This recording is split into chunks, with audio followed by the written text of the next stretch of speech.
उत्तर प्रदेश में जारी कड़ाके की ठंड और घने कोहरे ने जनजीवन को बेहाल कर दिया है। प्रदेश के कई जिलों में शीतलहर और कोहरे का कहर जारी है, जिससे हजारों लोग प्रभावित हैं। आगरा, अलीगढ़ और बाराबंकी में दृश्यता लगभग शून्य के बराबर रही, जबकि सुल्तानपुर को प्रदेश का सबसे सर्द जिला घोषित किया गया है। ठंड की वजह से कानपुर में 4, वाराणसी में 1, बांदा में 2 और लखनऊ में 1 व्यक्ति की मौत हो चुकी है। प्रशासन ने हर संभव बचाव के इंतजाम किए हैं और अलर्ट मोड पर पूरे राज्य में निगरानी बढ़ा दी गई है। रेलवे ने बढ़ती महंगाई के बीच 26 दिसंबर से टिकटों के किराए में वृद्धि करने का निर्णय लिया है। नए नियम के तहत 215 किलोमीटर से अधिक दूरी वाले सफर में प्रति किलोमीटर 1 से 2 पैसे अतिरिक्त किराया लगेगा। इसका असर यह होगा कि लखनऊ से मुंबई तक ट्रेन का किराया करीब 30 रुपए तक और दिल्ली तक 10 रुपए तक महंगा हो जाएगा। ये नई दरें लखनऊ से दिल्ली, मुंबई, जम्मू तवी और चंडीगढ़ जाने वाली ट्रेनों पर लागू होंगी। लखनऊ के इंदिरा नगर इलाके में सेना के लेफ्टिनेंट कर्नल के बंद मकान में चोरी का गंभीर मामला सामने आया है। चोरों ने अरावली मार्ग स्थित इस मकान के 3 ताले तोड़कर अंदर घुसपैठ की और वहां से कीमती सामान चोरी कर लिया। सुरक्षा को चुनौती देते हुए चोरों एक ने पहचान छिपाने के लिए मकान के सीसीटीवी कैमरे का डीवीआर भी अपने साथ ले गए। इससे चोरी की घटना का पता लगाने में परेशानी हो रही है। पीड़ित की तहरीर पर पुलिस ने अज्ञात चोरों के खिलाफ मामला दर्ज कर मामले की गंभीरता से जांच शुरू कर दी है। पुलिस ने आसपास के क्षेत्र में संदिग्धों की तलाश तेज कर दी है ताकि जल्द से जल्द आरोपियों को पकड़कर न्याय के कटघरे में लाया जा सके। हापुड़ में आयोजित एक कार्यक्रम में आचार्य प्रमोद कृष्णम ने विपक्षी नेताओं राहुल गांधी और अखिलेश यादव पर तीखा हमला किया। उन्होंने कहा कि विपक्ष बिना कारण प्रधानमंत्री नरेंद्र मोदी के फैसलों का विरोध करता है और भारत को बांग्लादेश जैसा बनाने की कोशिश में लगा है। बिहार के हिजाब विवाद पर उन्होंने मुख्यमंत्री नीतीश कुमार का समर्थन करते हुए इसे राजनीतिक एजेंडा बताया, जिसे बढ़ावा देना उचित नहीं है। बनारस में भारतीय संस्कारों से प्रभावित अमेरिकी जोड़े जसन माताजनर और लॉरेन कोजाक ने प्राचीन गौरी केदारेश्वर मंदिर में वैदिक रीति से 7 फेरे लिए और रुद्रा अभिषेक यज्ञ संपन्न किया। दोनों ने भारतीय पारंपरिक वेशभूषा धारण की और भोले बाबा को अपना आराध्य बताया। विवाह संस्कार के दौरान सभी मंत्र अंग्रेजी में समझाए गए, जिससे यह जोड़ा भारतीय संस्कृति की गहराई से प्रभावित नजर आया। मुख्यमंत्री योगी आदित्यनाथ ने मतदाता सूची के विशेष गहन पुनरीक्षण अभियान में सुस्ती दिखाने वालों के लिए सख्त चेतावनी दी है। अभियान खत्म होने में अब केवल 4 दिन बचे हैं और उन्होंने मंत्रियों से लेकर बूथ स्तर तक के कार्यकर्ताओं को आगाह किया कि लापरवाही भारी पड़ेगी। योगी ने कहा कि कई सीटों पर जीत का अंतर केवल 4 से 5 हजार वोट का है, इसलिए सुस्ती से नुकसान तय है और अब कार्यकर्ताओं को पूरी सतर्कता के साथ काम करना होगा। आम आदमी पार्टी के राज्यसभा सांसद संजय सिंह ने रामपुर से वोट बचाओ संविधान बचाओ नाम से अपनी दूसरी पदयात्रा शुरू की है। यह पदयात्रा 21 दिसंबर से 26 दिसंबर तक चलेगी और मुरादाबाद होते हुए अमरोहा में समाप्त होगी। पदयात्रा शुरू करने से पहले उन्होंने रामपुर में महात्मा गांधी की समाधि पर श्रद्धांजलि दी और कहा कि नफरत की राजनीति से देश और दुनिया नहीं चल सकती। साथ ही सामाजिक सद्भाव और संविधान की रक्षा जरूरी है।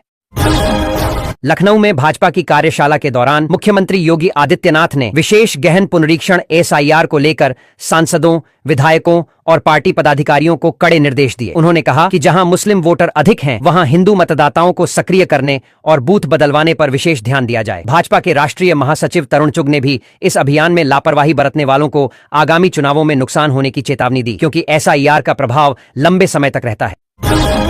उत्तर प्रदेश की पंचायतों में इस समय लगभग 35 करोड़ रुपए बचे हुए हैं, जिन्हें जल्द से जल्द विकास कार्यों में खर्च करने का निर्देश जारी किया गया है। पंचम राज्य वित्त आयोग का कार्यकाल समाप्त होने वाला है, इसलिए आयुक्त पंचायती राज विभाग ने सभी जिलों के जिला पंचायत राज अधिकारियों डीपीआरओ को आदेश दिया है कि वे 31 मार्च तक बचे हुए फंड का उपयोग करते हुए विकास कार्य पूरी करें। टेंडर प्रक्रिया भी जारी है ताकि पैसा बिना किसी विलंब के सही तरह से खर्च हो सके। अप्रैल से 6ठे राज्य वित्त आयोग के तहत नए विकास कार्य शुरू होंगे, इसलिए 5वें वित्त आयोग की समीक्षा प्रक्रिया भी चल रही है।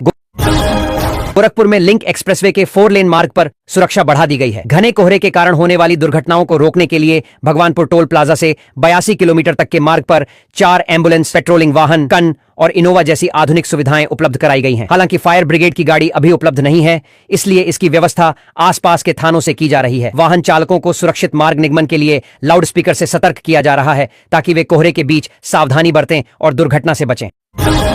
उत्तर प्रदेश में मुख्यमंत्री योगी आदित्यनाथ ने लघु और सीमांत किसानों को बड़ी राहत दी है। अंतर्राष्ट्रीय सहकारिता वर्ष के तहत राज्य सरकार ने लघु व सीमांत किसानों के लिए ब्याज दर में भारी कटौती की है। अब यूपी सहकारी ग्राम विकास बैंक से किसानों को केवल 6% ब्याज दर पर आरण उपलब्ध कराया जाएगा, जबकि पहले यह दर 11.5% थी। शेष ब्याज राशि राज्य सरकार द्वारा वहन की जाएगी, जिससे किसानों की आर्थिक स्थिति मजबूत होगी और कृषि विकास को बढ़ावा मिलेगा। अलीगढ़ पुलिस ने हिस्ट्री शीटर खालिद हसन खान उर्फ पप्पू और उसके साथी रफत अली की करीब 3 करोड़ रुपए की संपत्ति कुर्क कर दी है। खालिद पर हत्या, डकैती, धोखाधड़ी समेत 26 आपराधिक मामले दर्ज हैं, जिनमें से कई मामले गंभीर प्रकृति के हैं। इस कार्रवाई में खालिद के 2 प्लॉट, उसकी पत्नी की होंडा अमेज कार और रफत अली के फ्लैट को जब्त किया गया है। यह कार्रवाई जिला प्रशासन की मंजूरी के बाद की गई, जिसका उद्देश्य अपराधियों की संपत्ति पर रोक लगाकर अपराध को कम करना है। पुलिस ने बताया कि इस तरह की सख्त कार्रवाई से इलाके में कानून व्यवस्था को बेहतर बनाने की दिशा में कदम उठाए जा रहे हैं। कानपुर सेंट्रल स्टेशन पर कोहरे के कारण दिल्ली से वाराणसी जा रही वंदे भारत एक्सप्रेस की 6 घंटे की भारी देरी के बीच यात्रियों को भोजन न मिलने की शिकायत सामने आई है। नियमों के अनुसार यात्रियों को डिनर उपलब्ध कराया जाना था, लेकिन कई यात्रियों को भोजन नहीं मिला। एक यात्री के पिता ने घटिया स्नैक्स पर आपत्ति जताते हुए कोच स्टाफ की अनदेखी की शिकायत भी दर्ज कराई है, जिससे रेलवे प्रशासन की कार्यप्रणाली पर सवाल उठने लगे हैं। कानपुर में आजाद समाज पार्टी के राष्ट्रीय अध्यक्ष चंद्रशेखर ने चुनाव आयोग पर सवाल उठाए हैं। उन्होंने कहा कि SIR स्पेशल इन्फॉर्मेशन रिव्यू के जरिए पिछड़े वर्ग और दलितों के लगभग 4 करोड़ वोट काटे जा रहे हैं। पालपुर गांव में आयोजित भाईचारा बनाओ सम्मेलन में चंद्रशेखर ने सरकार पर आरोप लगाया कि वे कमजोर वर्गों के वोट काटकर सत्ता में बने रहना चाहते हैं। उन्होंने इस वर्ग के लोगों को मनोबल बढ़ाने और अपने अधिकारों के प्रति सजग रहने की सलाह दी।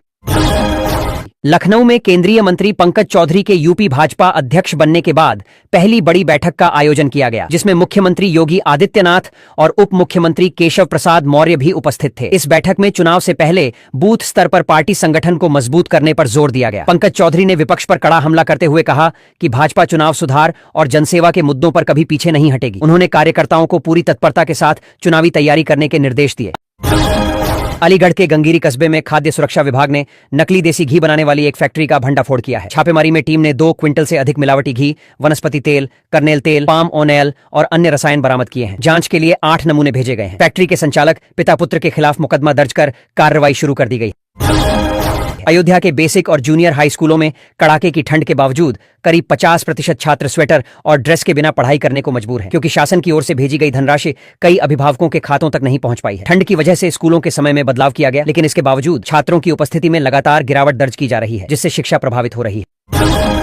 हरदोई जिले के शाबाद में सोशल मीडिया पर वायरल हुई एक युवती की वीडियो रील ने कानून व्यवस्था और ट्रैफिक नियमों की गंभीरता को चुनौती दे दी है। इस करीब 45 सेकंड के वीडियो में युवती कोतवाली के सामने भोजपुरी गाने पर थिरकती हुई दिखाई देती है। इसके बाद वह चलती हुई स्कॉर्पियो गाड़ी की बोनट पर बैठकर वीडियो शूट 1 करती है। इस खतरनाक और असुरक्षित तरीके से वीडियो बनाने के कारण न केवल ट्रैफिक नियमों का उल्लंघन हुआ है, बल्कि सड़क सुरक्षा को भी जोखिम में डाला गया है। स्थानीय प्रशासन ने इस मामले की जांच शुरू कर दी है। बांदा जिले के पैलानी थाना क्षेत्र के पिपरोदर गांव में बिजली विभाग की बिल वसूली टीम पर ग्रामीणों ने जानलेवा हमला कर दिया। टीम के ऊपर लाठी डंडे और ईंट पत्थरों से हमला किया गया, जिसका पूरा वीडियो सोशल मीडिया पर वायरल हो रहा है। यह घटना बिजली विभाग की सुरक्षा व्यवस्था और कानून व्यवस्था पर सवाल खड़ा करती है, जबकि प्रशासन ने मामले की जांच